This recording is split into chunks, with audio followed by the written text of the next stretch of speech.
మహిమ కలుగును గాక. మీ అందరికీ వందనములు. మనము పోయిన వారము వాక్యము చెప్పుకుంటా ఆపుకున్నాము, టైం సరిపోనందువల్ల. నమ్మిన వారికి సమస్తము సాధ్యమే. మన అంశం ఏమనగా, నమ్మిన వారికి సమస్తము సాధ్యమే. ఆయన మనము నమ్మితే చాలు, మనకి ఏమి కావాలో మనము యథార్థమైన హృదయముతో మనము అడిగితే యేసయ్య మనకి ఇస్తానికి సిద్ధముగా ఉన్న దేవుడు. ఆయన మన మొర ఆలకించే దేవుడు, మన కష్టాలు తీసివేసే దేవుడు, మనల్ని దీవించి ఆశీర్వదించే దేవుడు ఆయన. అందుకే ఆయన గొప్ప వాగ్దానం ఇచ్చిన దేవుడు. మన దేవుడు ఎలాంటి దేవుడు అంటే, ఒక్కసారి కనుక వాగ్దానం ఇచ్చాడు అంటే భూమి ఆకాశములు గతించిపోయినను వాగ్దానము గతించిపోదు. అందుకే మనము పోయిన వారము చెప్పుకున్న ఈ వాక్యమును ఈ వారము కూడా చెప్పుకున్నాం. నమ్మిన వానికి సమస్తము సాధ్యమే. అయితే మనం ఇప్పుడు వాక్య భాగంలోకి వెళ్దాము. సామెతలు 16వ అధ్యాయము 3వ వచనము. నీ పనుల భారము యెహోవా మీద ఉంచుము, అప్పుడు నీ ఉద్దేశములు సఫలమగును. ఏమంటున్నాడు చూడండి, మీరు కూడా దయచేసి ఒకసారి రాసుకోండి.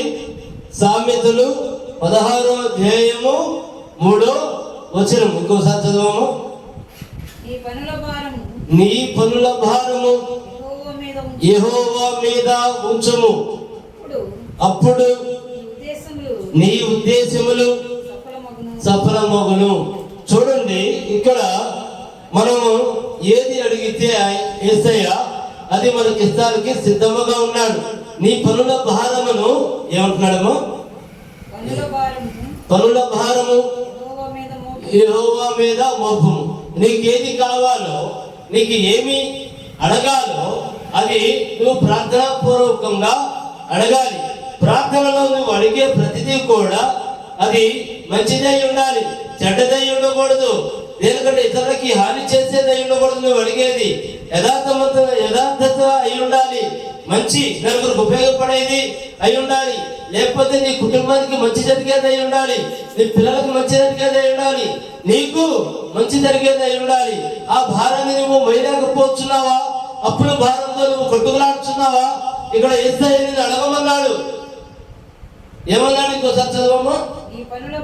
నీ పనుల భారము యెహోవా మీద ఉంచుము. అంటే నువ్వు అప్పులతో ఉన్నావేమో, నువ్వు సమస్యలతో ఉన్నావేమో, లేకపోతే నువ్వు చేసే వ్యాపారము నీకు కలిసి రావట్లేదేమో, నీ చుట్టూ శత్రువులు ఉన్నారేమో. అయితే నువ్వేం చేయాలి? ఇవన్నీ కూడా నీ పనుల కిందకు వస్తాయి కదా, నువ్వు చేయాలి కదా. అందుకని నీ పనుల భారమును యెహోవా మీద ఉంచుము అన్నాడు.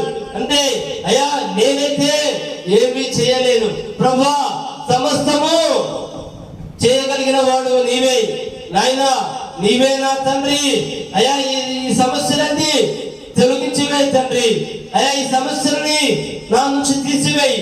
ఈ సమస్యలకి, ఈ బాధలకి, ఈ అప్పులకి, ఈ దరిద్రాలకి, ఈ వ్యాధులకి, ఈ శత్రువులకి, ఈ చీకటి శక్తులకి నాకు ఎలాంటి సంబంధం లేదు తండ్రి అని నువ్వు ప్రార్థన చేయాలి.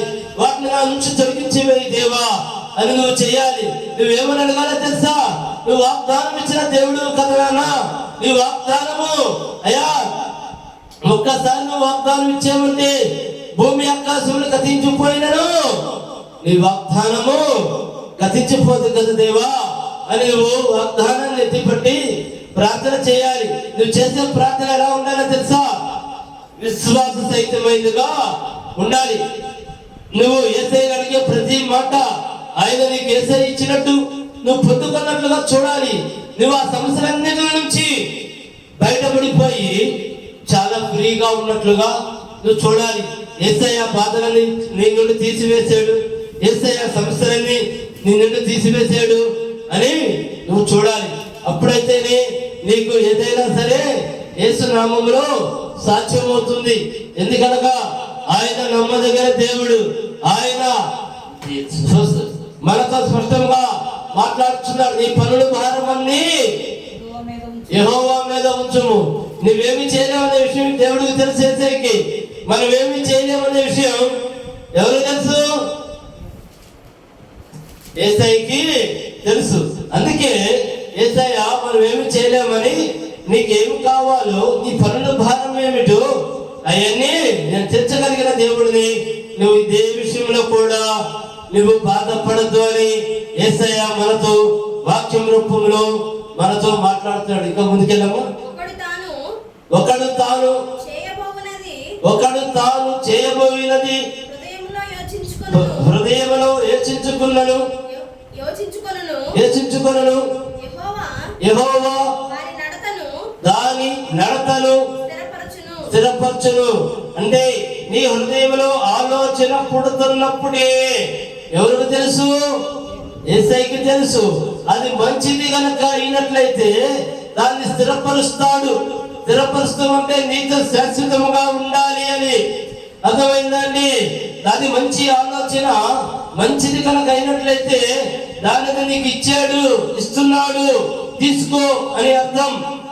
మనం కనుక చెడు కార్యాలకి, చెడు ఆజ్ఞకి మనము కనుక అడిగినట్లయితే ఆయన నీ మాటలను ఆలకించడు.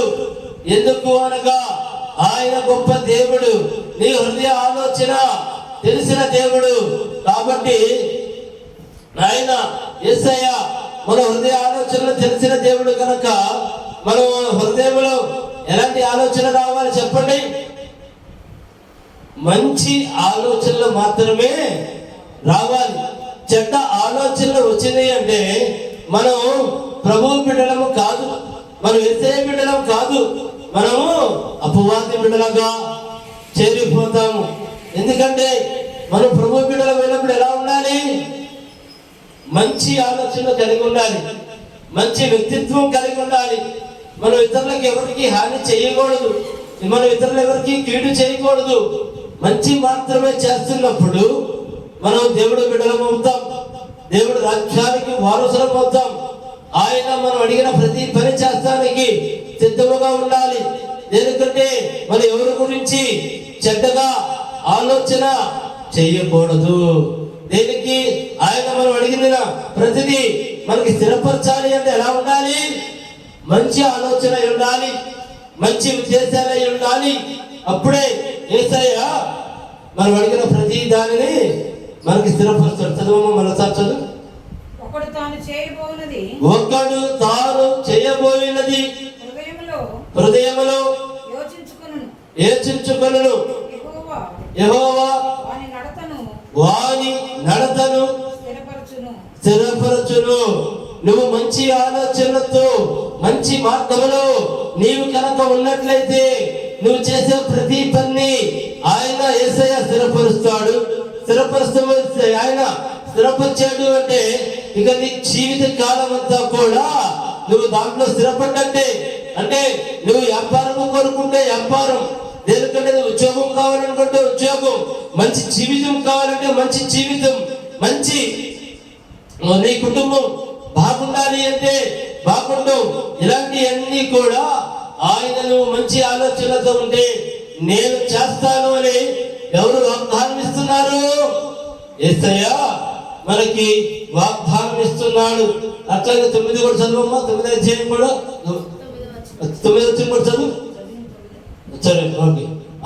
6 కూడా ఒకసారి చదువు. చూడండి, కృపా సత్యముల వలన దోషములకు ప్రాయచిత్తము కలుగును. కృపా సత్యముల వలన ఆ కృపను మన మీదకి రావాలంటే మనం ఎలా ఉండాలి? యథార్థమైన హృదయం కలిగి ఉండాలి, యథార్థమైన మనసు కలిగి ఉండాలి. మన హృదయంలో ఎవరికి చోటు ఇవ్వాలి? మన హృదయంలోకి ఎవరిని ఆహ్వానించాలి? యేసయ్యని మన హృదయంలోకి ఆహ్వానించాలి. యేసయ్యని మన హృదయంలోకి ఆహ్వానిస్తామంటే మన హృదయం ఎంత పరిశుభ్రంగా ఉండాలి? ఆయన పరిశుద్ధుడు కనుక నీ హృదయము పరిశుభ్రంగా ఉంటే ఆయన్ని మన హృదయంలోకి ఆహ్వానించవచ్చు. ఆయన మన హృదయంలో ఉంటే సమస్తము యేసు నామములో సాధ్యమే. అప్పుడు ఏం జరుగుతుంది? ఇంకోసారి చదవమ్మా. కృపా సత్యముల వలన దోషములకు ప్రాయచిత్తము కలుగును. ఆయన కృపా సత్యములు మన దగ్గరికి వచ్చినట్లయితే దోషములకు ప్రాయచిత్తము కలుగును. నువ్వు చేసిన పాపాలన్నీ, నువ్వు చేసిన దోషాలన్నీ అవన్నీ తీసివేసి ఆయన రక్తంతో నిన్ను కడుక్కొని నిన్ను పరిశుభ్రపరచుకుని ఆయన నీకు ప్రాయచిత్తం కలిగిస్తాను అని యేసయ్య వాక్యం రూపంలో మనతో చెప్పుచున్నాడు. ఒకని ప్రవక్తన యెహోవాకు ప్రీతికరమైనప్పుడు ఆయన వారి శత్రువులని సహా వాడు మిత్రులుగా చేయి. ఎప్పుడు చెప్పండి, మన ప్రవర్తన యేసయ్యకి నచ్చాలి. అంటే మనం నీతిమంతులుగా ఉండాలి, మనం మంచోళ్ళుగా ఉండాలి. అర్థమైందండి? ఇతరులకి హాని చేసే వాళ్ళగా మనం ఉండకూడదు, ఇతరులకి కీడు చేసే వాళ్ళగా మనం ఉండకూడదు. ఇతరులని నాశనం చేయాలి. ఇతరులు మన కళ్ళ ముందు చాలా మంది ఉన్నారు, పై శాస్త్రులు ఉన్న వాళ్ళు. ఇతరులు మన కళ్ళ ముందు వాళ్ళ బాధపడుతుంటే ఎక్కడ లేని ఆనందం వస్తుంది వాళ్ళకి. వాళ్ళంతా ఎవరి బిడ్డలు? అపవాది బిడ్డలు. యేసయ్య పిల్లలు ఎలా ఉంటారో తెలుసా? ఎవరైనా గనక బాధపడుతుంటే అయ్యో వాళ్ళకి ఎంత బాధ వచ్చిందో అని వాళ్ళ గురించి ప్రార్థన చేస్తారు. అయ్యా వాళ్ళకి వచ్చిన బాధను తీసివేయ తండ్రి, నాయనా వాళ్ళకి మంచి రోజులు దేవా, అయ్యా ఆయన ఆశీర్వదించు తండ్రి, అయ్యా ఆయన కాపాడు తండ్రి అని యేసయ్య బిడ్డలైతే ప్రార్థన చేస్తారు ఇతరుల గురించి. అదే చెడ్డవారు అపవాది బిడ్డలైతే ఎలా ఉంటారో తెలుసా? ఇతరుల ఆశీర్వాదాన్ని కోరుకుని వీళ్ళు సంతోషపడతారు, ఆనందపడతారు. వాళ్ళంతా కూడా అపవాది బిడ్డలు. యేసయ్య పిల్లలు అలా ఉండరు. ఎవరికి బాధ కలిగినా వెంటనే వాళ్ళ గురించి ఏం చేస్తారు? ప్రార్థన చేస్తారు. యేసయ్య వాళ్ళకు వచ్చిన కష్టాన్ని తొలగించు తండ్రి, యేసయ్య వాళ్ళని రక్షించు దేవా, వాళ్ళని కాపాడు తండ్రి, వాళ్ళని మీరు తప్ప ఇంకా ఎవరు కాపాడలేరు అని ప్రార్థన చేస్తారు. ఎందుకంటే యేసయ్య బిడ్డల యొక్క మనస్సు ఏ విధముగా ఉంటుంది? ఇతరులకి ఏ కీడు జరిగినా, ఏ బాధ జరిగినా ఫస్ట్ తట్టుకోలేరు. దేనికి? యేసయ్య మనలో ఉన్నాడు కనుక. యేసయ్య మనలో ఉంటే మనం ఇతరులని ఏం చేస్తాము? ప్రేమిస్తాము కనుక. అదే అపవాది బిడ్డలైతే ఎవరిని ప్రేమించరు, ప్రతి ఒక్కరి నాశనాన్ని కోరుకుంటూ ఉంటారు. యేసయ్య మనలో ఉంటే మనం ఏం చేస్తాం తెలుసా? ప్రతి ఒక్కరిని కూడా ప్రేమిస్తాం, ప్రతి ఒక్కరి పట్ల ప్రేమ చూపెడతాం, ప్రతి ఒక్కరు బాధ గురించి ప్రార్థన చేస్తాం, ప్రతి ఒక్కరు బాగుండాలి అనుకుంటాం. దేనికి? మన యేసయ్య మనందరం కూడా బాగుండాలి అని ఎప్పుడు కోరుకుంటాడు కనుక. మరొక వాక్య భాగానికి వెళ్దాం. యోబు గ్రంథము 8వ అధ్యాయము 6వ వచనం చదవండమ్మా. యోబు గ్రంథము 8వ అధ్యాయము 6వ వచనం. నీవు పవిత్రుడవై యథార్థవంతుడవైన ఎడల నిశ్చయముగా ఆయన నీయందు శ్రద్ధ నిలిపి నీ నీతికి తగినట్లుగా నీ నివాస స్థలమును వర్ధిల్ల చేయును. ఏమంటున్నాడు? మనము ఎలా ఉండాలి? పవిత్రుడువై ఉండాలంటున్నాడు యేసయ్య. యథార్థుడువై ఉండాలంటున్నాడు యేసయ్య.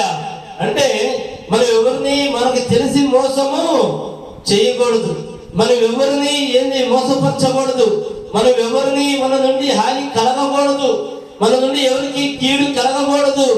ఎందుకంటే మనము ఎలా ఉంటే యేసయ్య మనతో ఉంటాడు అంటున్నాడు. అంటే ఆయన వాక్యం రూపంలో వ్రాయబడి ఉన్న మాటలు ఏంటి? ఇంకోసారి చదవమ్మా. నీవు పవిత్రుడవై నీవు ఒక నిమిషం, నీవు పవిత్రుడవై యథార్థవంతుడివి అయిన ఎడలా నిశ్చయముగా ఆయన నీయందు శ్రద్ధ నిలిపి. మనం ఎలా ఉంటే ఆయన మనందు శ్రద్ధ నిలుపుచున్నాడు. మనం బాగుండాలి, మనము బాగుండాలి, మన చుట్టూ ఉన్నవారు బాగుండాలి, మన ముందున్న వాళ్ళు బాగుండాలి, మన వెనకమాల ఉన్న వాళ్ళు బాగుండాలి అని మనం కోరుకోవాలి. ఎప్పుడైతే నువ్వు నలుగురు మంచి కోరుకుంటావో, ఎప్పుడైతే నువ్వు నలుగురు ఆనందాన్ని కోరుకుంటావో, నువ్వు ఎప్పుడైతే నలుగురిని ప్రేమిస్తావో, ఇలాంటి లక్షణాలన్నీ కనుక ఉన్నట్లయితే యేసయ్య మనల్ని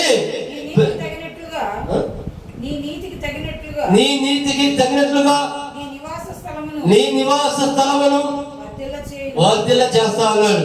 అంటే మనం అందరి పట్ల ప్రేమ, దయ, కరుణ, జాలి చూపించగలగాలి. అయ్యో యేసయ్య నేను నీ బిడ్డని అని మనము జీవించాలి అంటే మనం వీళ్ళందరి పట్ల ఎలా ఉండాలి? ప్రేమ కలిగి ఉండాలి. ప్రతి బిడ్డ యేసయ్య బిడ్డే, ప్రతి ఒక్కరు నా సోదరులే, ప్రతి ఒక్కరు నా యేసయ్య బిడ్డలే అని మనము అందరినీ ప్రేమించగలిగిన నాడు యేసయ్య ప్రేమిస్తాడు, మనల్ని ప్రేమిస్తాడు. ఎందుకంటే ఈ లోకంలో చాలా మంది ఉన్నారు లోకస్తులు. వాళ్ళ పనే ఇతరుల నాశనాన్ని కోరుకోవాలి. వీడు బాగా లేకపోయినా పర్వాలా, వీడు బాగుపడకపోయినా పర్వాలా, కానీ వాడు బాగుపడకూడదు. అర్థమైందా? చాలా మంది ఈ డైలాగ్ వాడే ఉన్నాడు, నేను నాశనమైనా పర్వాలా కానీ ఆడు మాత్రం బాగుపడకూడదు. తెలుసా? ఇలాంటి వాళ్ళందరూ కూడా దేవుడి బిడ్డలు కాదు, అపవాది పిల్లలు, అపవాది వారసులు. మంచోళ్ళైతే ఏమనుకుంటే మనం ప్రభు బిడ్డలమైతే ఏమనుకుంటే తెలుసా? నాకన్నా ఎక్కువ వాళ్ళు బాగుండాలి, నాకన్నా ఎక్కువ వాళ్ళు దీవించబడాలి, నాకన్నా ఎక్కువగా వాళ్ళ కుటుంబం వాళ్ళు ఇంకా బాగుండాలి అని కోరుకుంటారు. కానీ అపవాది బిడ్డలు అలా చేయరు.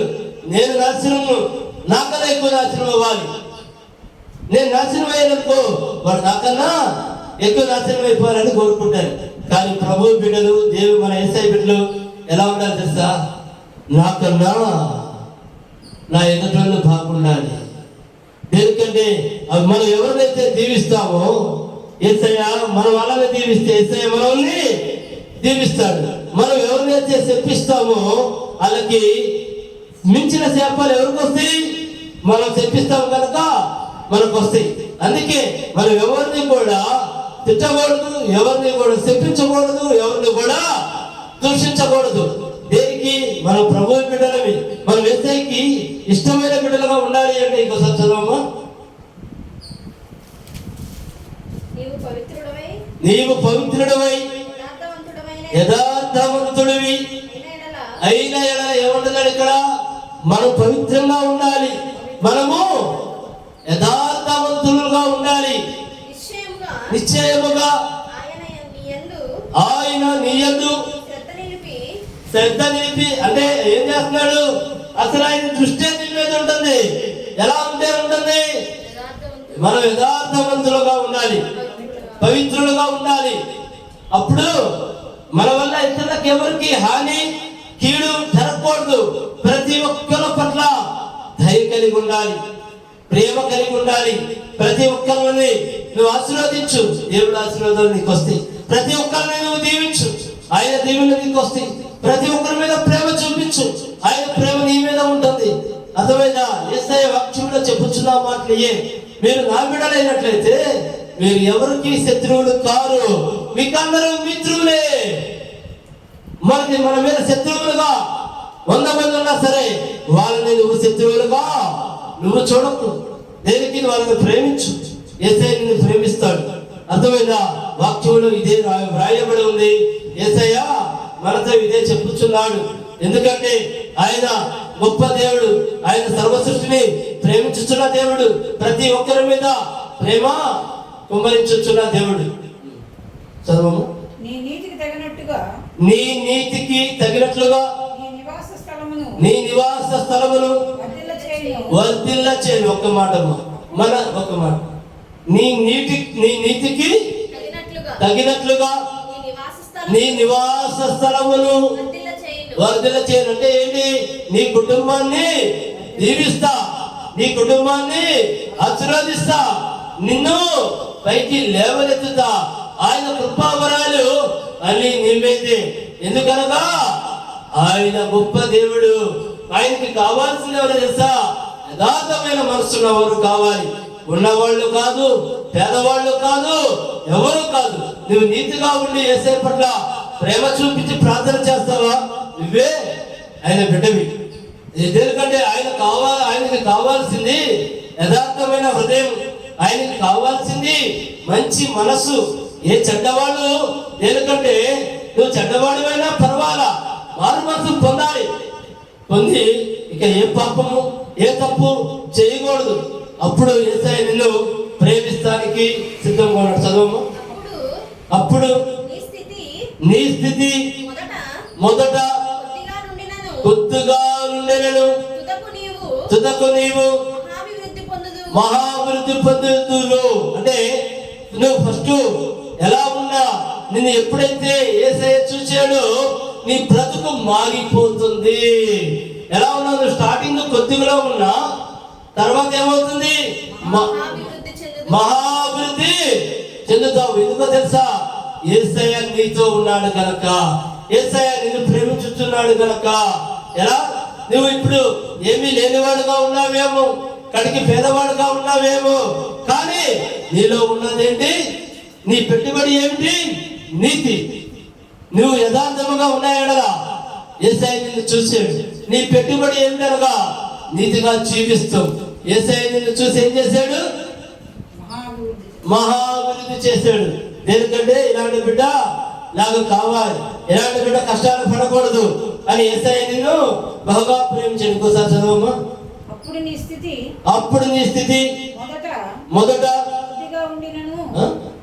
కొద్దిగా ఉండినను తుదకు నీవు మహాభివృద్ధి పొందుదువు. చూసారా? మన యేసయ్యలో మనం గనుక ఉంటే ఆయనలోనే దీవెనలు ఉన్నాయి.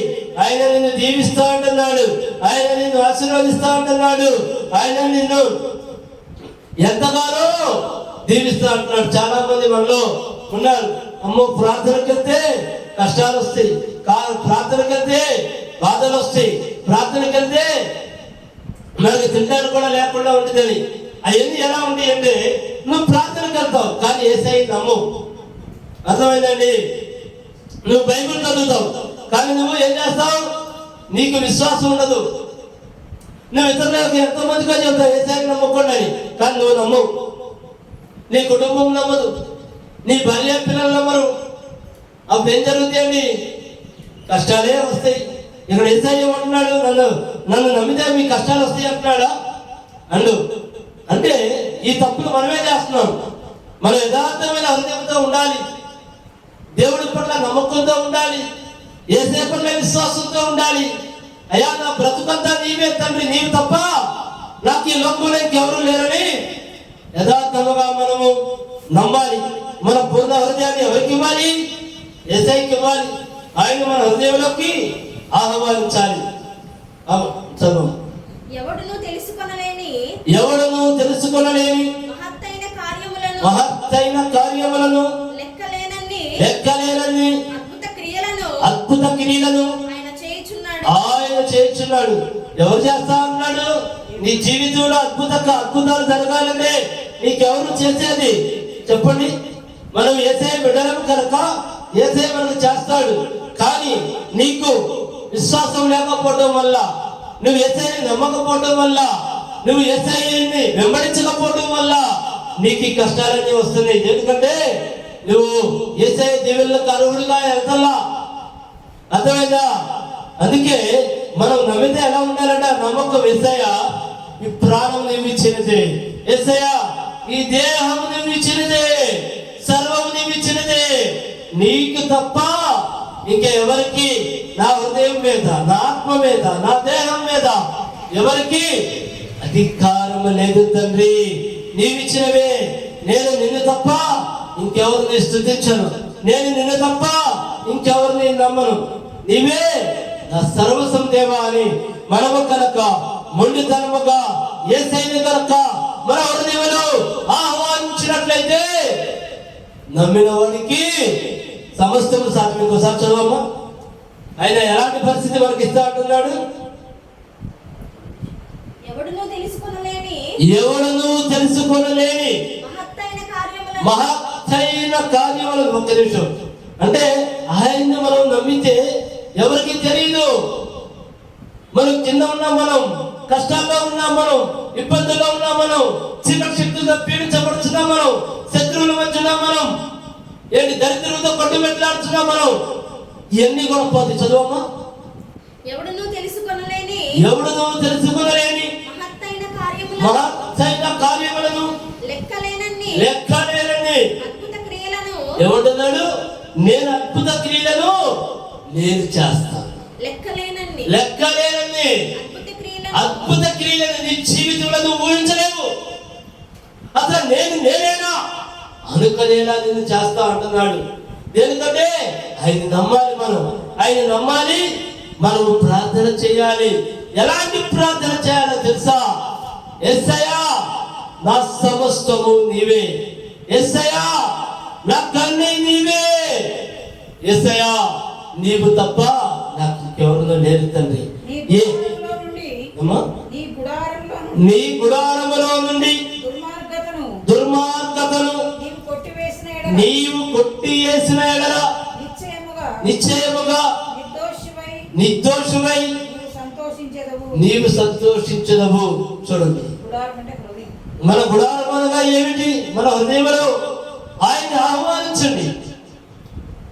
ఎందుకంటే ఆయన నమ్మిన బిడ్డలకి ఆయన దీవెనలు ఇస్తా అంటున్నాడు. నువ్వు రా, నీకు ఎన్ని కావాలో నువ్వు లెక్కించలేనని అద్భుతాలు, నువ్వు లెక్కించలేనని దీవెనలు నేను ఇస్తారా అని యేసయ్య మనతో మాట్లాడుతున్నాడు. సార్ చెప్పమని ఫ్రెండ్స్.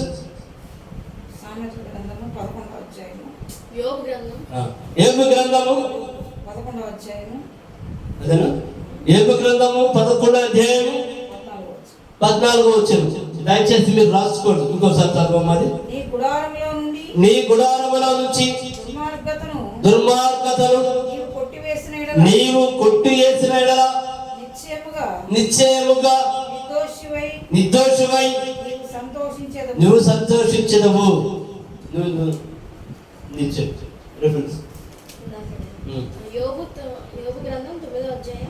ఏబు గ్రంథము 9వ అధ్యాయం రాసుకోండి. దయచేసి 10వ వచనం చదవము. ఎవడును తెలుసుకొనలేని మహత్తైన కార్యములను లెక్కలేనన్ని అద్భుత క్రియలను ఆయన చేయుచున్నాడు. ఎందుకంటే సమస్తము మన యేసయ్యలో ఉందండి. ఎందుకంటే ఆయనే సర్వ సృష్టికర్త. మనం ఆయన వైపు చూడకుండా మనం పరుగులు తీస్తున్నాం ఏదో సాధించాలని. కానీ ఆయన ఏమంటున్నాడంటే, నాలోనే ఉండేయ్యా, నువ్వు నన్ను స్తుతించు, నువ్వు నన్ను ఆరాధించు, నన్ను పిలువు, నీ హృదయంలో నాకు చోటి. నువ్వు ఈ లోకం వైపే చూస్తున్నావు, నాకు చోటాడిస్తున్నావు నాన్న అని యేసయ్య మనతో మాట్లాడుతున్నాడు. అందుకే మనం ఈ లోకంలో ఉన్న చోటుని తీసేద్దాం, మన హృదయంలో యేసయ్యకి చోటిద్దాం. సమస్తము యేసు నామములో సాధ్యమే. సరే, మనకి టైం సరిపోకపోవటం వల్ల ఈ వారముతో ఈ వాక్యముని ముగించుకుందాము. రేపు వచ్చే వారము మరొక వాక్యముని యేసు నామములో మనము చెప్పుకుందాము. ఎందుకంటే ఆయన పట్ల విశ్వాసం ఉంచమని నేను అడుగుతున్నాను. దయచేసి కన్నులు మూసుకుంటే ప్రార్థన చేసుకుందాం. మా గొప్ప దేవా, మా యేసయ్య, నాయన మేమందరము తండ్రి మా హృదయంలో దేవా, అయ్యా మా హృదయంలోకి మిమ్మల్ని ఆహ్వానించుచున్నాము తండ్రి. మీరే మా హృదయంలో ఉండి దేవా మమ్మల్ని తండ్రి లెక్కించలేనన్ని అద్భుతమైన కార్యాలు, ఆశ్చర్య కార్యాలు చేస్తామని మీరు వాగ్దానం ఇచ్చిన దేవుడు తండ్రి. నాయన మీరు వాగ్దానం కనుక ఇస్తే భూమి ఆకాశంలో గతించిపోయినను నాయన మీ వాగ్దానం గతించిపోదు కనుక నా దేవా మీ పట్ల పరిపూర్ణ విశ్వాసం అందరికీ కలగాలని నజరేయుడైన యేసుక్రీస్తు నామములో ప్రార్థించి అడిగి వేడుకొనుచున్నాము మా ప్రియ పరలోకపు తండ్రి. ఆమేన్, ఆమేన్, ఆమేన్. అందరికీ వందనం. మా మినిస్ట్రీ పేరు జీసస్ పవర్ టచ్ మినిస్ట్రీస్. మా అడ్రస్ మదర్ తెరీసా వీధి, ఐతానగర్, తెనాలి, జిల్లా. మా ఫోన్ నెంబర్ 9849844862. మీ అందరికీ వందనం.